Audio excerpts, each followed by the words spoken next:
अवामी एहतजाज के बाद इम्पोर्टेड हुकूमत बौखला गई। 200 से कम यूनिट सार्फिन के लिए फ्यूल एडजस्टमेंट चार्जेस का खात्मा करके एहसान जताने की कोशिश।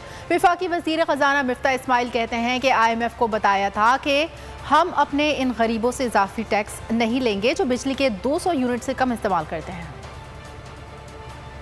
IMF को भी ये बता दिया था कि हम अपने उन गरीब लोगों को जो कि 200 यूनिट से कम इस्तेमाल करते हैं हम प्रोटेक्ट करेंगे और हम इनसे फ्यूल एडजस्टमेंट चार्जेस लेने को से रोक देंगे। जो 200 से 300 यूनिट के सारिफ हैं जिनको भी लगा है FCA, उसके बारे में वो कमेटी गौर करेगी कि उनको किस तरह सहूलत दी जा सकती है या उनके लिए भी आसानी किस तरह की जा सकती है। मैं हूं जैस्मीन मंजूर और आप मुझे देखेंगे सिर्फ बोल पर।